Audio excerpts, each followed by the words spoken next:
Hey, welcome back. If you are a pet owner, people probably aren't the only ones on your holiday list, right? You probably plan to get presents for your dog or cat. So how do you know which ones are the safest? Joining me with some good advice, Dr. Rachael Campbell is back.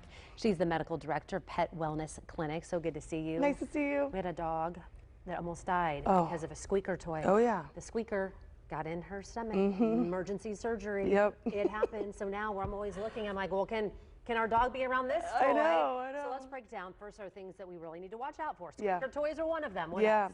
Yeah, and that's what's funny is like I'm like the old man that's like, you're gonna poke your eye out with that thing, you know, because that's how, of course, I see the skewed, population that actually gets sick or hurt. But yeah, that's a big one. Squeakers are big ones because that's what they like to hear, and they are attacking it, and they want to take it out, Yeah. And so those can be things that are part of toys that can be dangerous because if they ingest them, then those things can get stuck, like you said, or just make them really sick. So always considering that about different types of, especially the holidays, like fluffy and feathers and things that if your pet, can take that off, then they could, ingest it, and it could be really dangerous. Yeah, we're thinking too about things like chemicals and decorations, because we've already had, I don't know how many cats in trees so far this year, and dogs are eating a lot of times things that are new to them. What do we need to know though specifically when it comes to decorations and maybe different chemicals that we're not used to? Yeah, the good thing is most of the time now, things are pretty safe out there as far as ingestion. I think that, again, it's just one of those things, if your pet's really interested in some type of a decoration that you have, then it might be something you want to look into to make sure that it is pet friendly.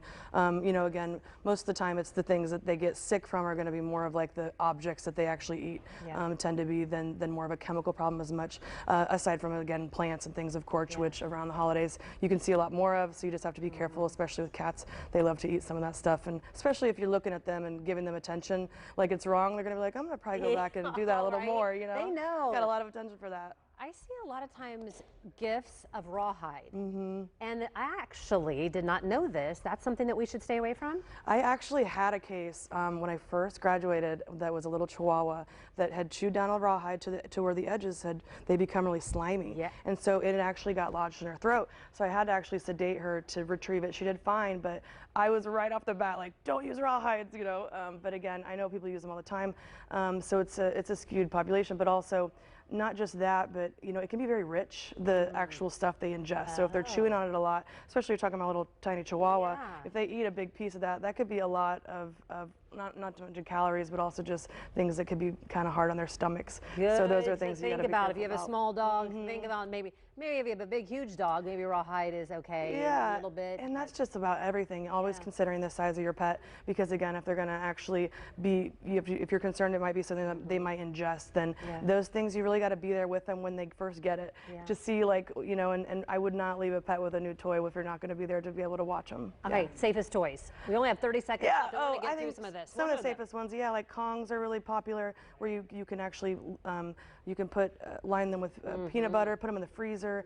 Chew toys that they can again not destruct, or there's a lot of interactive toys that are really popular now. Okay. And cats. Cats are so funny. It depends on what they like. You give them the biggest, coolest toy, they're gonna like the box it came in, right? That's a classic, but so true. Yeah, keep the box.